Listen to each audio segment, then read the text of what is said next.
Chapter 32 Field.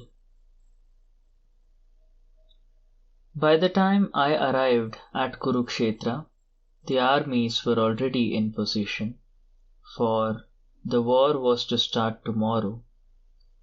My bones ached from having been jostled in a carriage all the way from the kingdom of Matsya, and for the first time I felt the full weight of my years.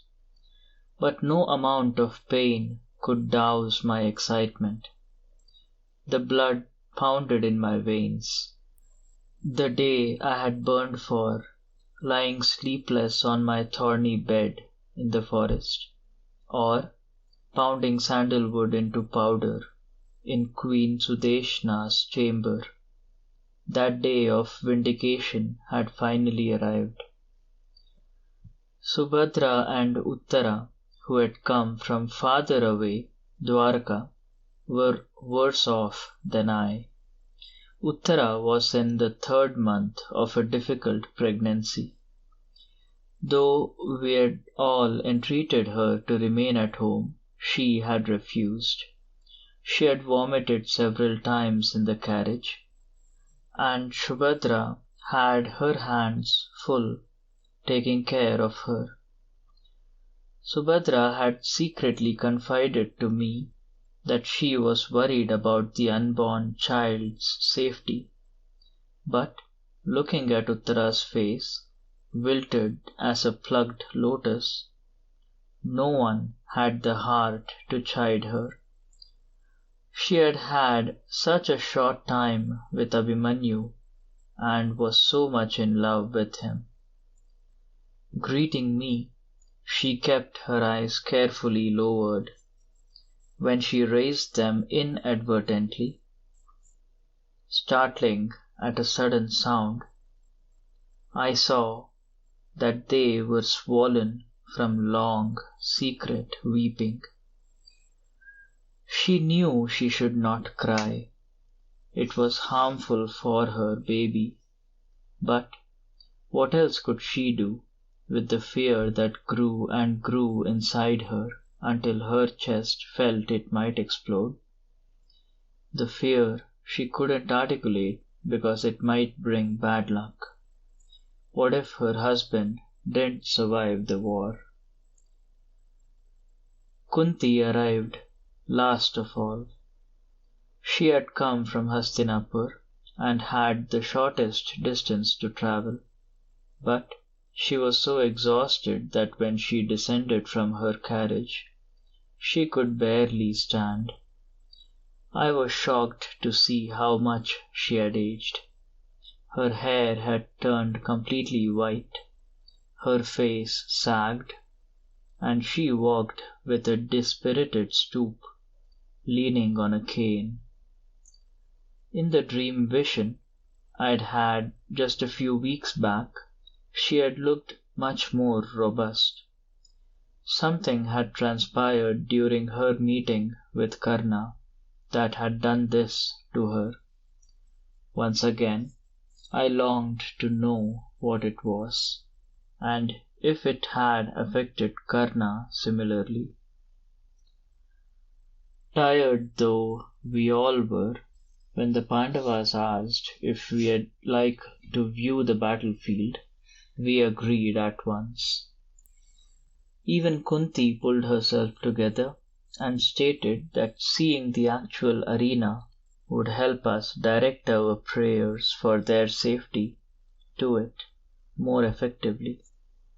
I wasn't convinced of that, but I was curious to view the site of the great adventure that was about to begin. And I wanted to spend as much time with my husbands as possible before the war claimed their full attention. Slowly we climbed the small hillock. Yudhishthir took my arm, leaving Arjun free to take Subhadra's, sending, yes, still, a small ripple of jealousy through me. Abhimanyu tenderly helped Uttara make her way over the stony path. I watched as Ghatotkacha, Bhim's son by his first wife Hidimba, picked Kunti up and carried her. Though raised in a forest among his mother's people, the wild Rakshasas, he had a sweet and pleasing personality. From the way he looked at Bhim, his eyes shining, I could tell he idolized him.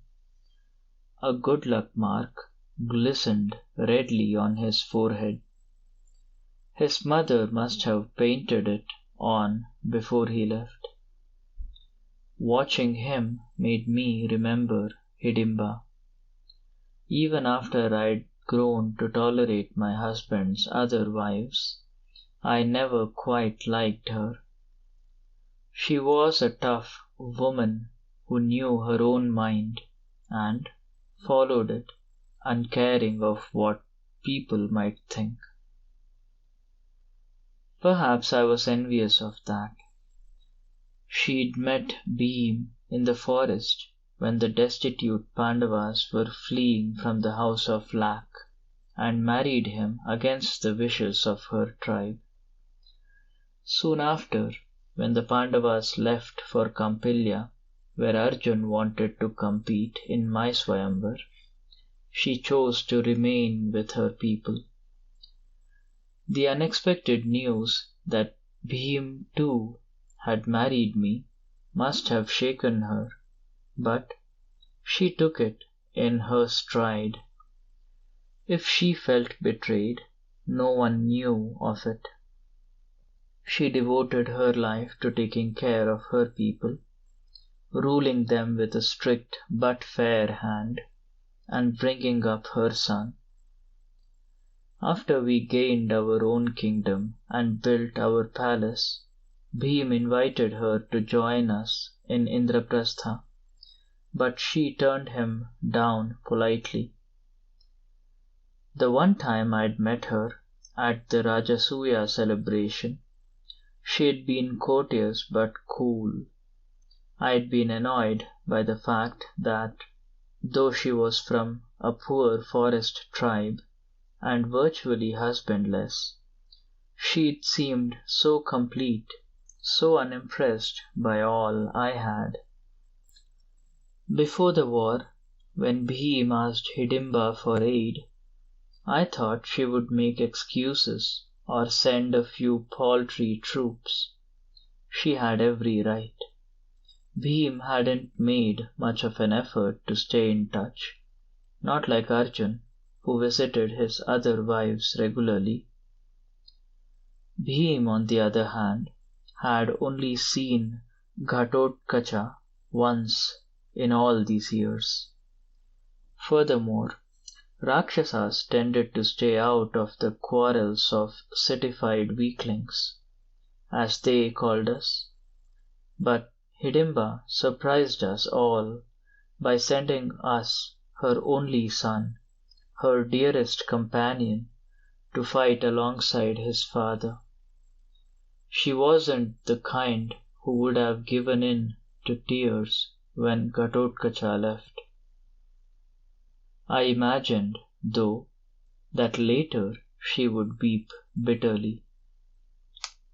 Did she, in the depth of her mother's heart, regret her generosity? For the first time I admired her and felt humbled by her sacrifice.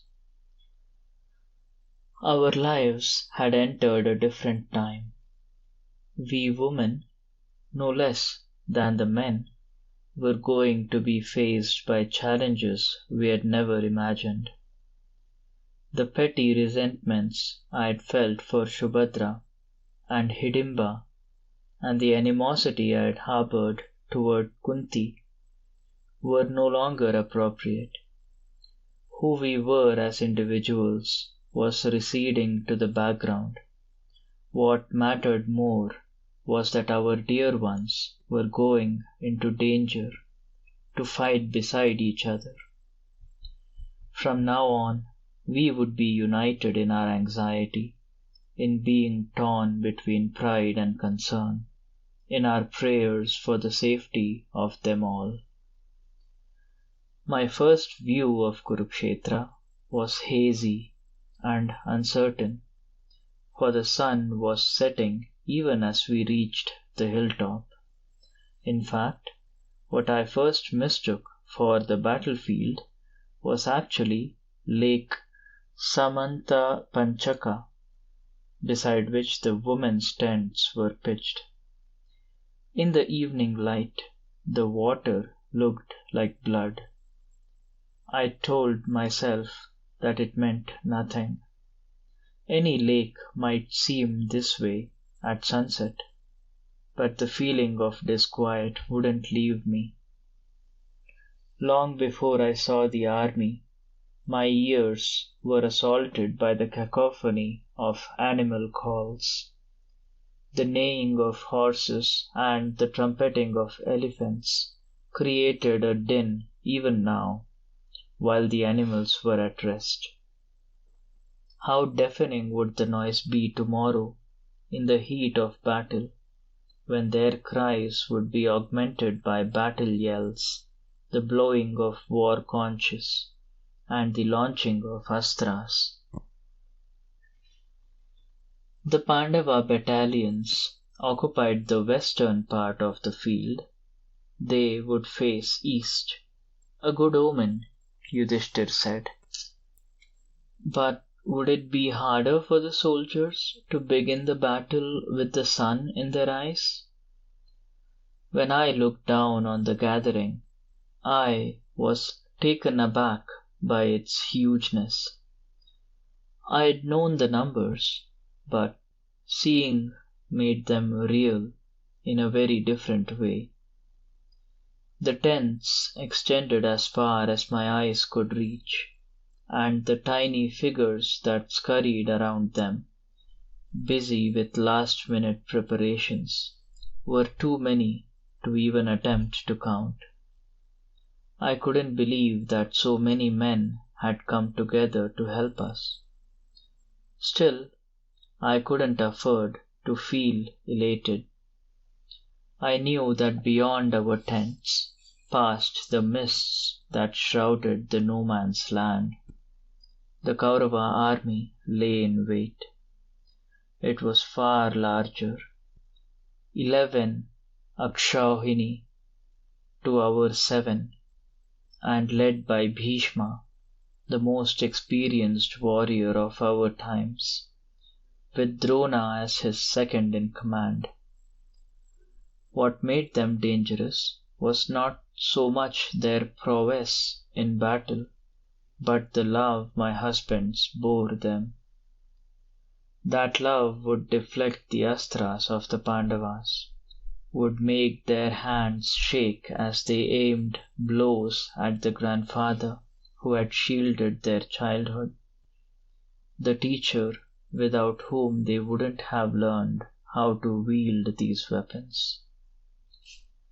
I narrowed my eyes and stared at the veils of vapor, trying to visualize Bhishma and Drona, wondering whether they waited for morning with sorrow or a resigned sense of duty. But while I thought, the insidious currents of my mind changed their direction. I found myself imagining another face, the one I considered most dangerous. In my mind, he stood apart from the rest of his company, gazing toward the Pandava camp, where he knew I would be. But I could not decide on the expression his face would hold. Small fires dotted the army encampment, which looked deceptively beautiful. The cooks were preparing dinner. My brother, who had been chosen as commander of our army, was down there somewhere, walking among the men, speaking words of encouragement. My sons walked with him. I ached to see them, to hold them, if they'd let me, to find out more about the young men they had become, what interested them, what they did in their leisure time, whether they were contemplating marriage. In the last 12 years, we had spoken to each other only a few times, and never at length.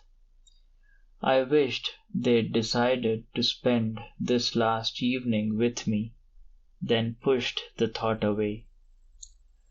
Through the years of our exile, Dri was the one who had been there for them, comforting them when they were lonely or unhappy, and applauding their triumphs. He was more a parent to them than my husbands or I. It was fitting that they should keep him company at this difficult time, and difficult it certainly was. He had confessed to me that the responsibility for so many lives lay heavy upon him. Additionally, though he hadn't said it, surely he worried about how he would fulfill the destiny he was born for, because his studies under Drona had made it clear that he would never equal Drona as a warrior. As I turned away, I thought I heard the faint, plaintive notes of a flute, borne on a moment's breeze. Could it be Krishna's? I knew he was down there in the stables, checking on the horses he was to drive tomorrow. Until the very end, he had tried to stop the war, to mediate between my husbands and their cousins. He had risked his own safety by travelling to Hastinapur to tell Duryodhan that my husbands would be content if he gave them just 5 villages to live in. Anyone else would have been furious when Duryodhan mocked him, saying he wouldn't even give my husbands the amount of land that could fit on the tip of a needle. But Krishna had shrugged and smiled and slipped effortlessly from the grasp of the soldiers whom Duryodhan had ordered to capture him. And now, on the eve of a battle that might be the most devastating one our age would see, he was playing his flute. What gave him such calmness, such courage? Arjun was explaining to Subhadra the rules that both sides would follow in this battle, rules set up by the senior warriors on each side. It was to be a civilized war, great and glory-giving, and, most of all, righteous. Fighting would start only after sunrise, when the commanders of the armies blew on their conches, and it would end at sunset with a similar signal. Night was a time of truce, when warriors could visit one another's camps unharmed. Wives and mothers would occupy separate camps in the rear of each army. No matter who won the war, the woman would not be harmed. The battle was to be between equals. Foot soldiers would fight with foot soldiers, horsemen with horsemen, and the chief warriors only with those who had similar astras. Servants, charioteers, musicians who blew the war horns, and animals would not be harmed on purpose. No one who was weaponless should be attacked, and, above all, no one who had laid down his arms should be killed. Subhadra nodded as Arjun spoke, listening carefully. Her face was alight with admiration. Arjun's eyes softened as he looked at her and reached out and tugged a stray hair behind her ear. How was it he never behaved with such tenderness towards me? I knew the answer, of course. I never acted like Subhadra, though sometimes I wished I could. But I'd been with my husbands too long. I knew them too intimately. I was too critical. My eyes had bored into their deepest recesses, illumining every weakness. Even now, the skeptic in me was wondering, how in the heat of battle would people manage to keep these laws? Arjun's face glowed as he spoke of the nobility of this enterprise. This war, unlike all previous ones, by which the heroes of our era would be recognized and remembered. I looked from his face to the faces of his brothers. They mirrored the same shining zeal. Even Yudhishthir, who had hesitated for so long, was ready. Most eager were the faces of Ghatotkacha and Abhimanyu. So sure they were, entering an adventure that would imprint their names into the hearts of posterity. I couldn't help smiling as I listened to them brag to each other about how many enemies they would destroy. Some of their enthusiasm seeped into me. I lifted my face to the sky and sent forth a prayer that they would achieve even greater fame than they imagined. I had barely finished when a star detached itself from the black fabric of night and fell. My heart expanded at this good luck sign. The gods had answered me. I should have remembered how tricky the gods are, how they give what you want with one hand while taking away with the other something much more valuable. Yes, fame would come to both the young men, and bards would sing of their exploits oftener than they sang of their fathers, but when they did so, listeners would turn away to hide their tears. My husbands were discussing warcraft. Should Dhri arrange the soldiers in the ocean formation or the crocodile formation tomorrow morning? Which kings should be placed at the head of the army? Who should bring up the rear? Abhimanyu begged to be allowed to lead the first charge, but his uncles felt he didn't have enough experience yet. Uttara listened to them argue, her feverish, glittery eyes filled with wonder and dread, moving from face to face, her hands clasped over the slight mound of her belly. Had I ever been so young? I thought as I wandered to the edge of the hill where a copse of trees hunkered. And suddenly he was in front of me, Vyasa, who had prophesied everything that had led us here today. In the dark, his eyes glittered, and the holy thread that lay across his chest gleamed as though carved from ice. He looked no older than on the day I met him in the banyan grove. I felt a chill grip my chest. Why had he come? I didn't have the heart to listen to another dark prophecy, just when we were beginning this great enterprise. But I masked my anxiety with formal words. It is a delight though an unexpected one, to find you here, respected sage. I am glad to see you looking so well. A pity that the years have not been equally kind to Drupad's daughter, he replied, smirking through his forest of a beard, as though he knew how uncomfortable his presence made me.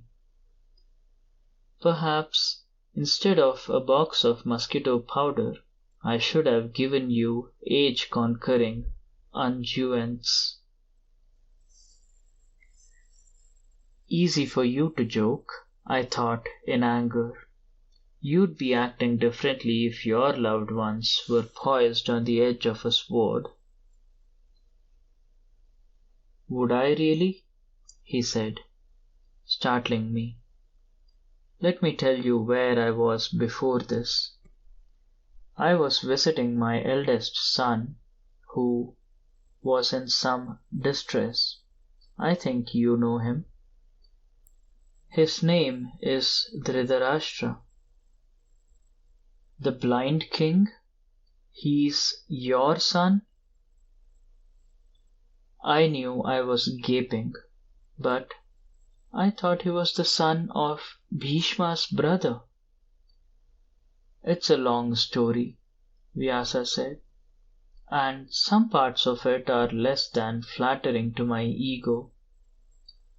I'll tell it to you one of these days. For now, let me just mention my second son's name. It was Pandu. I stared at him, aghast, ashamed at how quick I'd been to judge him.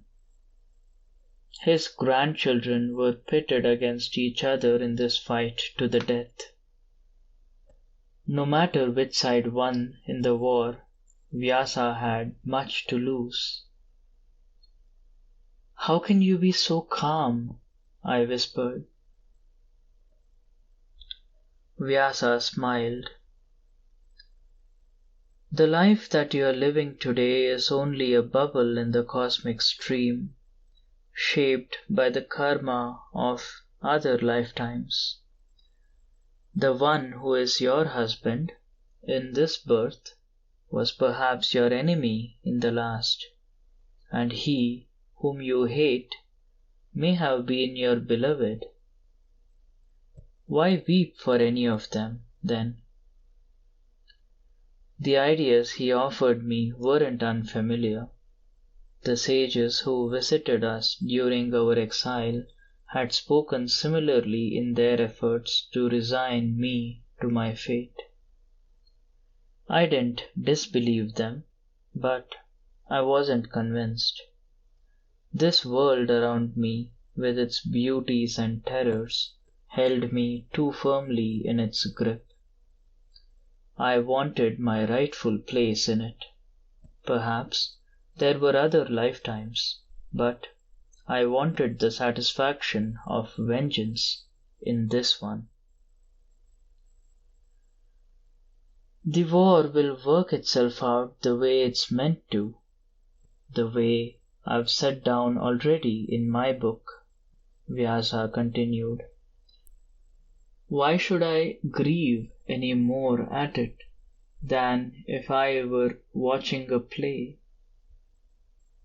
Seeing the stubborn look on my face, he stopped. But I didn't come here to spout philosophy. I want to offer you a gift, the same that I offered the blind king, a special vision, so that you may see the most important parts of the battle from afar.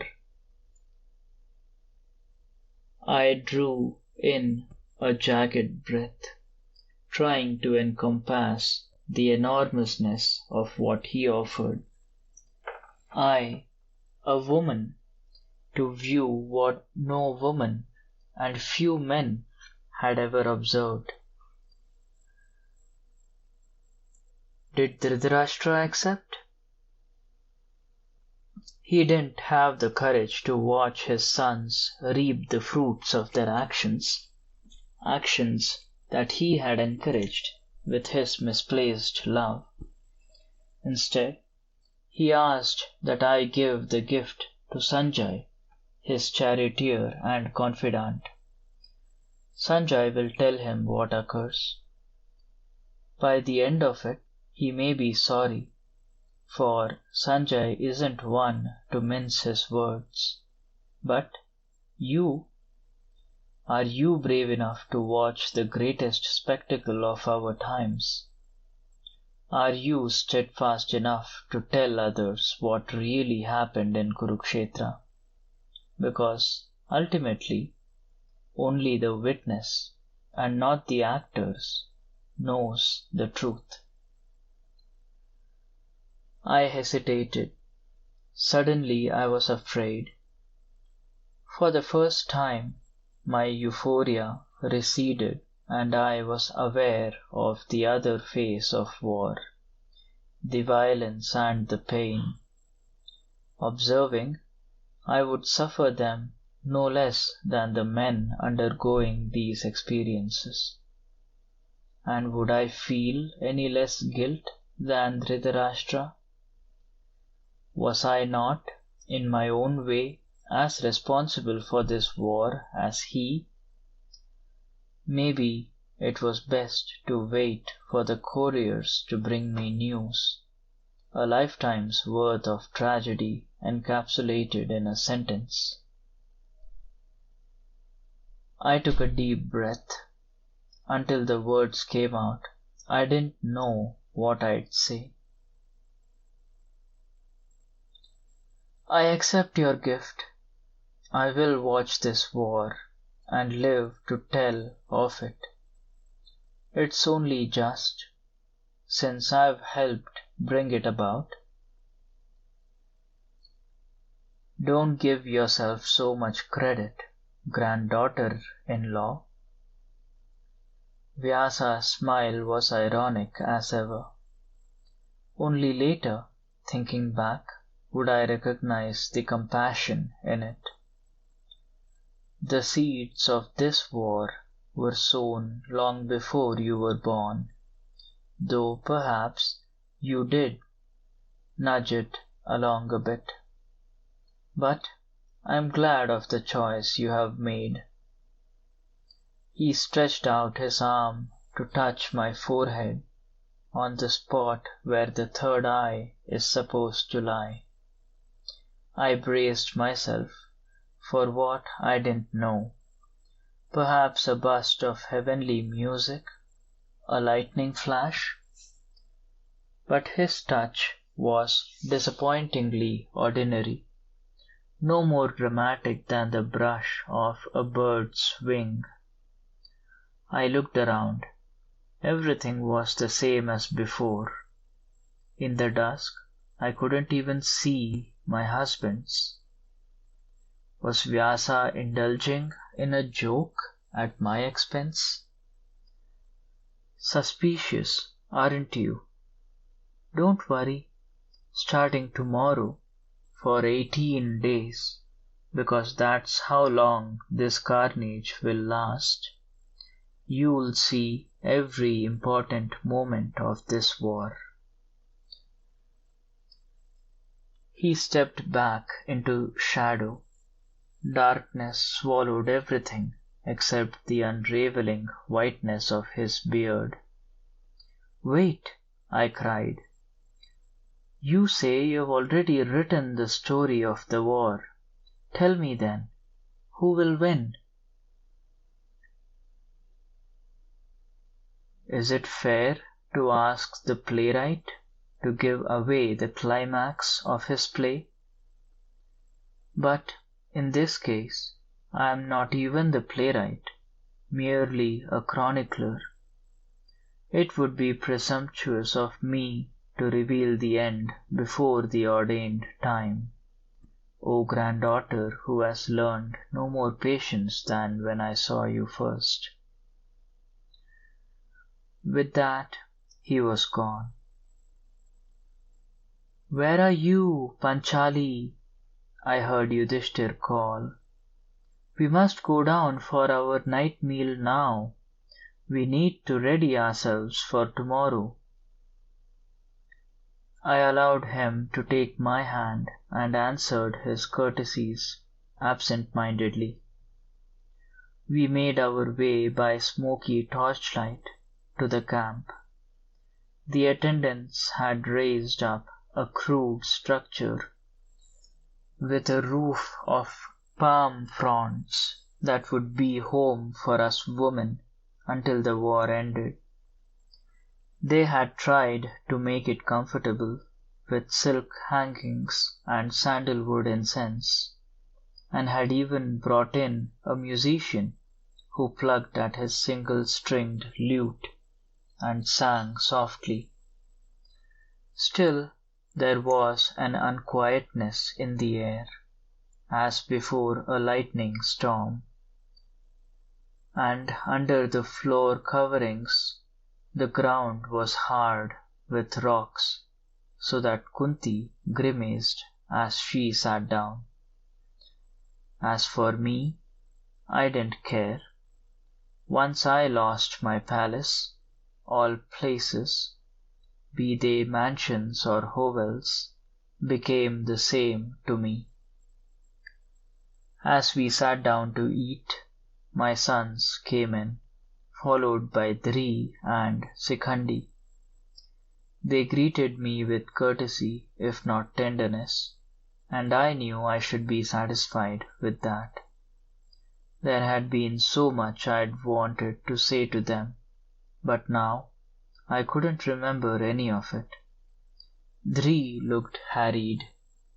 Sikhandi, whom I hadn't seen in a great while, had grown his hair long. It gave his face ambiguity, male from a certain angle, female from another. My sons were dressed in armor, though surely there was no need for it yet. But for them it was part of this new, exciting game. I watched with fascination as the firelight played on their metal skins. I have no remembrance of what I said in blessing when they touched my feet. And strangely, though I knew I should be concerned, as all other mothers were on this day, I felt no fear. Already Vyasa's gift was working on me. It was as though I had fallen into a river, as though I was being borne towards a waterfall, away from the people I had thought of until now as my dearest kin. In the distance I could hear the rushing of water. Or was it voices crying out in confusion? Soon the current would speed up, pulling me over the edge. I looked at the faces around me. They were stern and blank, carved in stone. No one noticed my consternation. Each man was locked in his own inner world, where he visualized himself as the protagonist of a glorious drama. Only Krishna, entering the tent last of all, shot me a quizzical glance. At the end of the evening, when he said goodbye, he whispered another of his cryptic statements into my ear. Something about this body being like cast-off clothes, about there being no reason to grieve. At some point that night, I found myself outside the tent, gazing at an enormous, coppery moon that hung low in the sky. I didn't know enough sky lore to tell if this was a good omen or bad. in the empty terrain where once the river Saraswati had flowed, I caught a sudden movement. At first I thought it a wild animal, but it was a woman gathering the wild cactus that commoners sometimes eat when food is scarce. She ceased moving and stood still, watching me with wariness. Backlighted by the moon, she was scrawny boned, her sari patched and knotted. A camp follower, I guessed, maybe the wife of one of our foot soldiers. I beckoned to her, thinking I would give her a coin. The woman advanced a few feet, scrunching up her eyes to see more clearly. Then, all of a sudden, she turned and fled, flinging up her hands in a gesture I recognized with a shock. It was a sign against the evil eye. I stood frozen. I knew she had recognized me. No one could mistake my uncombed, striated hair. Was this, then, how the people viewed me? All this time I'd seen myself as the wronged one. I'd believed that the people of the country, especially the women, sympathized with me because of the insults I'd suffered at the hands of Duryodhan, that they admired me for the hardships I'd chosen to share with my husbands in exile. When I looked down on the huge Pandava host on the battlefield, I'd surmised that those soldiers had chosen to join my husbands because they supported our cause. Now I realized that for many of them it was merely a job, an alternative to poverty and starvation. Or maybe they had been forcibly conscripted by their overlords. No wonder that for their wives I was a harbinger of ill luck. The woman who had torn their husbands from the safety of their homes, the witch who might, with a wave of her hand, transform them into widows. How little we know our own reputations, I thought with a bitter smile. That night my sleep was a disturbed one, but in between waking and dozing, I dreamed the last dream I would have until the war ended. In it, Krishna was talking to me. When he opened his mouth to speak, I could see the entire earth inside it, and the heavens with their spinning planets and fiery meteors. He said once again what he had told me in the evening, only this time I understood. Just as we cast off worn clothes and wear new ones, when the time arrives, the soul casts off the body and finds a new one to work out its karma. Therefore, the wise grieve neither for the living nor the dead. I searched deep inside and found that he was right. Truly, whether we won or lost, lived or died, there was no cause for grief. The core of myself was burnished like a new sword. Sorrow could not touch it any more than rust could inhabit pure steel. Buoyancy filled me, a sense that the great drama of life was unfolding exactly as it was meant to. And wasn't I fortunate to be a participant in it? But in the morning when I woke, my heart was despondent once again. I repeated Krishna's words to myself, but they sat on my tongue inert as stones. I could not understand why they had made me so happy. In a few minutes they began to break up, like a cloud picture in a windy sky, and I could not even recall them. I recalled perfectly, however, the look on the woman's face from last night. What is it in us that carves negative impressions so deeply into our brains? A terrible doubt came upon me as I saw her once again, holding up her hands against me.